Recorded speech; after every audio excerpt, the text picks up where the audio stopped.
wala siya ka plano-plano. So, di ko siya tigplanuhan talaga ning hulay.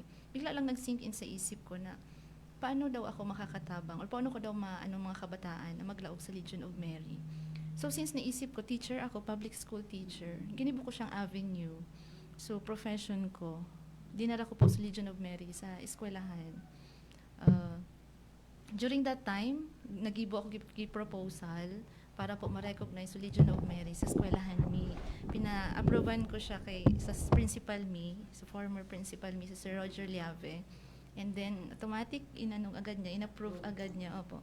And then, kinaumagahan noon, after ng klase ko, kasi sila yung grade 9, mga klase ko sa grade 9, mayroon akong 4 na klase. Nag-announce ako doon after ng klase ko. Sila yon. Sabi ko, sino yung mga gusto mag-join sa Legion of Mary? Ganito, ganyan. Kasi mag-perform tayo dito sa Masarawag National High School. And fortunately po, after ko mag-announce naman sa 4 na klase ko, naging positive so response din. Dadakulon sa ako nagparelista. Kasi ano din sila, na-curious din sa, ano nga magigibohon ta dyan sa Legion of Mary? So sabi ko naman, sige, tuturan ko ka mo din magpangaji, tuturan ka mo magpangaji. As in, syempre, so devotion kay ina, ano ta sa Indo, ipapamidbid, devotion kay ina. So, yun po. And then, yan na, nagpadagos na po kami, hanggang sa nakiisip sindaki programa na magkayo ng room to room rosary, na pinunan naman po na last year. Kaya nag 1 year na din kami. Opo. So, sana maging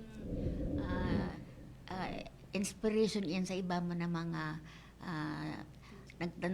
bakusan ng teacher ko, mga nagtatrabaho, na may mga kapot kitang mga kaakian. So, it is a very good and very laudable project na ginibo mo. Kaya siguro pasabong ito kang Holy Spirit. Oo. Parang pagkitabaga may apostolate kita na mag-recruit, magpalakop kan Legion of Mary. So that is na nakabalik ka, and then siguro dinudot ka para ini mga kakian i-guide sinda. Kaya very good yan na sa indong pigigiba, no, sister. More pa na nadakol pang ma-recruit na we bring the youth, the young ones to Jesus and Mama Mary. Lalo may na panahon, no po. Ikuan na maraini. Okay, so mga yun, so nag-start sa emo.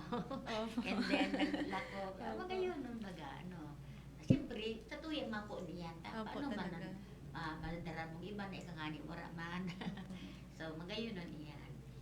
Siyempre, sister, bilang teacher po, pagkakaya, nakikita ko ang sitwasyon. Ibang-iba po talaga kaya kumpara noon and gayon ang mga kabataan. Nagiging problema din namin mga teacher, ang disiplina din sa mga bata. Kaya siguro one way man yan na para matabangan sinda, makorek, so tiga-agihan man nila. Di po. So values formation, although sabi ko nga ni po, luhan siya sa curriculum, pero papasok pa rin naman siya sa values formation, si ESP. Opo. Catechetical instruction. So that is one way. And ano yung mga parents ninda? Okay man po kasi bago po sinda formally mag-join talaga, miniting ko din po yung mga parents. Nag-invite din po ako for a meeting. Although nga ni po di man nag-attend sa mga parents, pero okay man po sa inda so participation kan mga true po duman sa parents permit na pinagtao pa man sa inda. Para po may consent man sumagurang kasi yung mga activities po kaya bako sana siya limited sa school. May mga times po na nagluluwas kami sa community, sa simbahan, which is outside na po kan school. Yes, po, aram kan mga magurang nila kung anong pinigibon nila, una kung sain.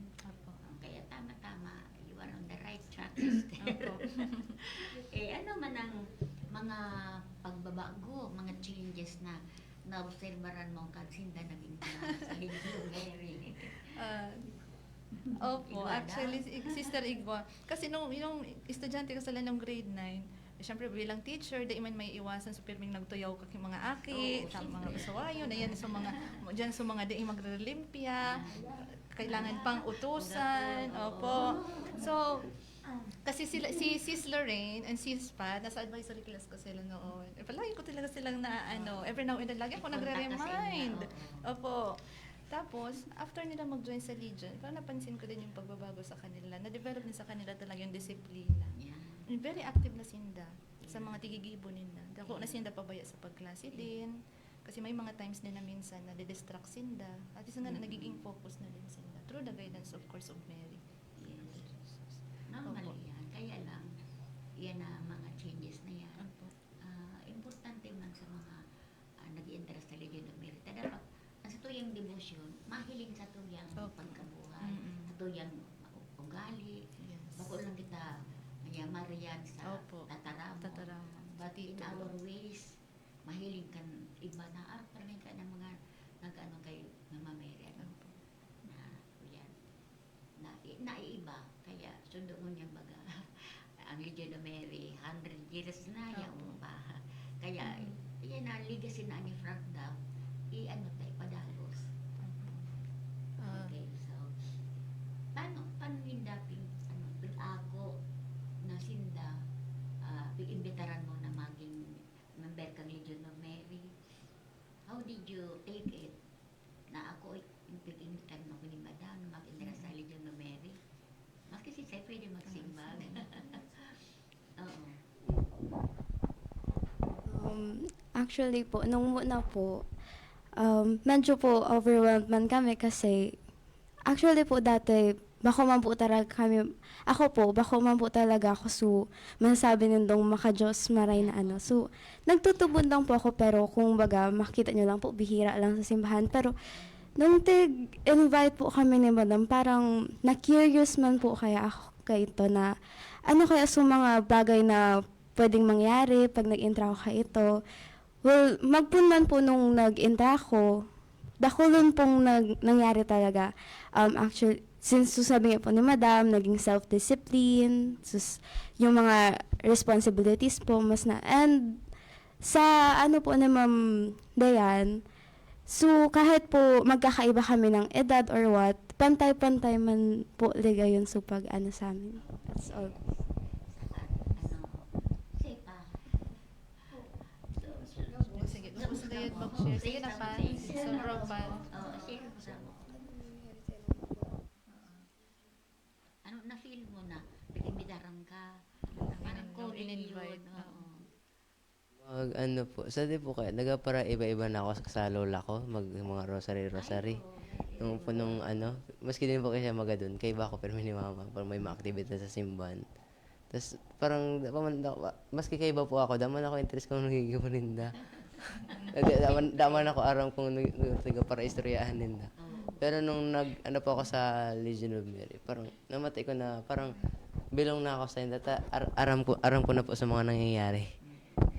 Ito po, mas naparanay po ako. So, magayon. Si Lola. Si Lola talaga. Ang naka-influence. So, parent ko po, kaya so, mama ko po, tsaka sa lola. Legion of Mary man po sin tata sa barangay po naman. So, parang, every week po, may tigalibot po siya na santa sa house. Tapos, tiga-iwan po siya para pangadyan ng gabi.